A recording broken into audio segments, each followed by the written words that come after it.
जय हिंद। इस वीडियो में समझेंगे समास के बारे में। सबसे पहले समझते हैं समास के डिफिनेशन के बारे में।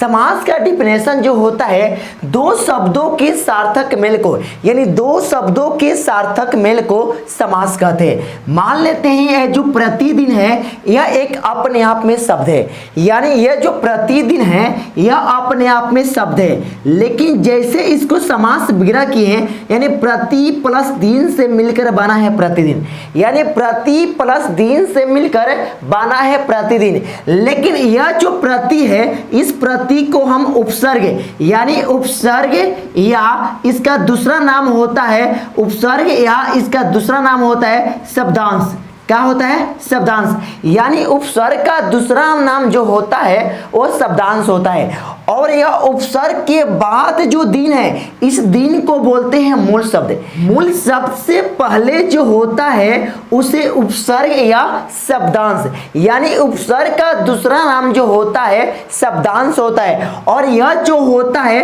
अपने आप में मूल शब्द, जैसे यह दोनों के जोड़े यह बना प्रतिदिन। क्या बना? प्रतिदिन। यानी दो शब्दों के सार्थक मेल को समास कहते हैं। और यह जो समास होता है इसका शाब्दिक अर्थ कोई पूछ लेता है, यानी पूछता है समास का शाब्दिक अर्थ क्या होता है। तो जो समास का शाब्दिक अर्थ होता है संपूर्ण पद या समस्त पद, यानी संपूर्ण पद या समस्त पद इस समास का शाब्दिक अर्थ होता है। एग्जाम्पल जैसे में डाल रहे हैं, बिना धन वाले को बोलते हैं निर्धन, यानी जिसके पास 1 रुपया खाने के लिए नहीं है उसको बोलते हैं निर्धन, यानी उसके पास 1 रुपया नहीं है खाने के लिए। तो बिना धन वाले को बोल दिए निर्धन, यानी निर्धन जो है अपने आप में संपूर्ण पद समस्त पद है।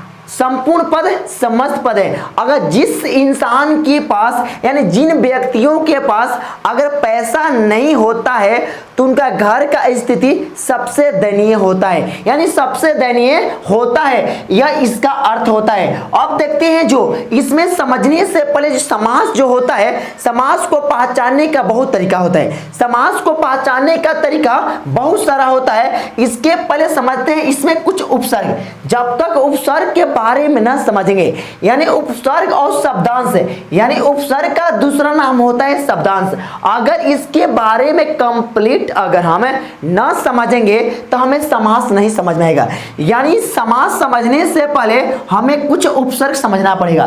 तो उपसर्ग समझते हैं सबसे पहले, यानी मूल शब्द से पहले या आगे प्रयोग होने वाले शब्द को, यानी मूल शब्द जो हो गया इस मूल शब्द से आगे या पहले प्रयोग होने वाले शब्द को हम उपसर्ग या शब्दांश कहते हैं। क्या बोलते हैं? उपसर्ग या शब्दांश। जैसे होगा प्रतिदिन, तो प्रतिदिन में जो प्रति है अपने आप में उपसर्ग होता है। अपने आप में जो प्रति होता है यह उपसर्ग होता है। यही जो प्रति होता है इसी का दूसरा नाम होता है शब्दांश, यानी उपसर्ग का जो दूसरा नाम होता है शब्दांश।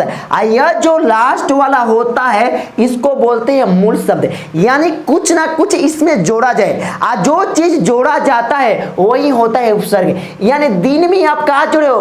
प्रति। तब प्रति अपने आप में उपसर्ग। तो उपसर्ग जो होता है हमेशा आगा होता है, यानी हमेशा क्या होता है? आगा। तो यहाँ क्या समझे? तो उपसर्ग का दूसरा नाम होता है शब्दांश। उपसर्ग का दूसरा नाम शब्दांश है। मूल शब्द से आगे प्रयोग होने वाले शब्द को, मूल शब्द से आगे प्रयोग होने वाले शब्द को शब्दांश या उपसर्ग कहते हैं। शब्दांश या उपसर्ग कहते हैं। अब यहां समझने से पहले यह समझ लें, एक शब्द यानी एक शब्द और एक शब्दांश, यानी एक शब्द और एक शब्दांश दोनों को जब आपस में जोड़ेंगे तब पर भी समास का निर्माण होता है। यानी एक शब्द और एक शब्दांश जैसे हम जोड़ते हैं तब पर भी निर्माण किसका होता है? समास का। तो शब्दांश के जैसे समझते हैं, जैसे हो गया परी, में जोड़ दिया आवरण तो क्या बनता है, पर्यावरण। यानी परि जो हो गया अपने आप में शब्दांश हो गया, आवरण जो हो गया अपने आप में मूल शब्द हो गया। यानी यह जो हुआ मूल शब्द, यह जो हुआ शब्दांश या उपसर्ग, जैसे इन दोनों को हम कन्वर्ट किए तब बना पर्यावरण। तब परि प्लस आवरण से मिलने से बना पर्यावरण। तो समास का जो दूसरा डिफिनेशन होता है, एक शब्द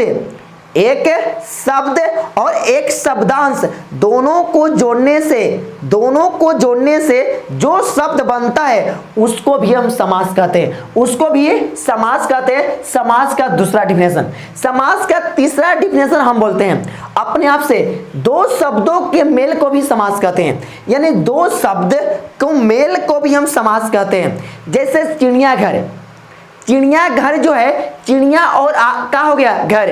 तो चिड़िया आपस में शब्द हो गया, घर आपस में हो गया, तो ये भी क्या है, समास है। जैसे बोलते हैं राजपुत्र, तो राज अलग हो गया, पुत्र अलग हो गया, इसका अर्थ होता है राजा का पुत्र, तो यह भी अपने आप में एक समास हो गया, अपने आप में समास हो गया। समास का जो तीसरा डिफिनेशन होता है, समास का जो तीसरा डिफिनेशन होता है, दो या दो से अधिक पदों को, यानी दो या दो से अधिक पदों को भी हम समास कहते हैं। तो उसमें मिनिमम कितना होना चाहिए, दो, मैक्सिमम दो या दो से अधिक। जैसे बोलते हैं तन मन धन, जैसे कोई देहाती भाषा में कहे कोई बोलता है मन उसका साफ है, तन मन धन, यानी तन मन धन, और इनको जोड़ने के लिए बीच में आता है योजक चिन्ह। इंग्लिश में बोलते हैं हाइफन, हिंदी में बोलते हैं योजक चिन्ह, जो तीनों को जोड़कर रखता है। यानी तीनों को जो जोड़कर रखता है उसको बोलते हैं हाइफन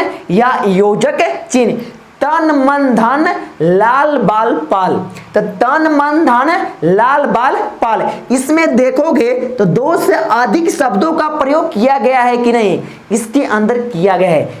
एक शब्द यह हुआ तन, दूसरा मन, तीसरा धन, तो तन मन धन इस सारे के सारे समास है। फिर उसके बोले देखते हैं लाल बाल पाल, लाल बाल पाल, यह भी क्या है, समास, क्योंकि इसमें दो से ज्यादा शब्दों का प्रयोग किया गया है। फिर इसके बाद देखते हैं रोटी कपड़ा मकान, रोटी कपड़ा मकान है, अपने आप में यह भी क्या है, समास है, अपने आप में यह भी क्या है, समास है। लेकिन कौन सा समास, यह भी अपने आप में क्या है, समास। रोटी कपड़ा मकान, तो यह भी अपने आप में समास है। अगर यह पूछ देगा कौन सा समास के अंदर आता है, तो आता है द्वंद्व समास, क्योंकि ये संबंध दिखाने के अंतर्गत आता है। तब बताएंगे दो या दो से अधिक लोगों के बीच संबंध दिखाने में द्वंद्व समास का प्रयोग किया जाता है। अब इसके बाद देखती है समास। समास जो होता है मुख्य रूप से कोई पूछेगा, समास का भेद पूछेगा मुख्य रूप, यानी मुख्य रूप से समास का भेद होता है चार। कितना होता है, चार। पहला होता है अवयवी भाव समास, दूसरा होता है द्वंद्व समास, तीसरा होता है बहुब्रीहि समास, चौथा होता है तत्व पुरुष समास। यानी टोटल मुख्य रूप से देखा जाए चार।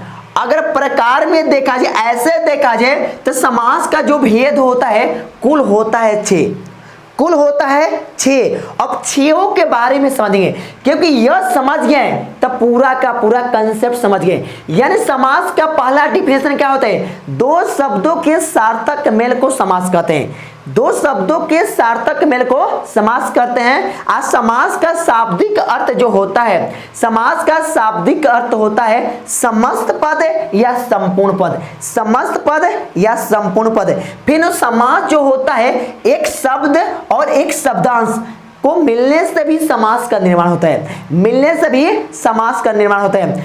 आज दो पदों के मेल को भी समास कहते हैं। जैसे चिड़ियाघर, चिड़ियाघर, राजद्रोही, राजद्रोही, देशभक्ति, देशभक्ति, राजपुत्र, इस सारे के सारे क्या है, समास है, क्योंकि इसके अंदर शब्द बना गया है, सारे के सारे शब्द इसके अंदर बनाए गए हैं। फिर इसके बाद देखते हैं समास जो होता है दो या दो से अधिक पदों के मेल को भी समास कहते हैं, दो या दो से अधिक पदों के मेल को भी समास कहते हैं। अब समास के बाद देखते हैं समास कितने प्रकार का होता है।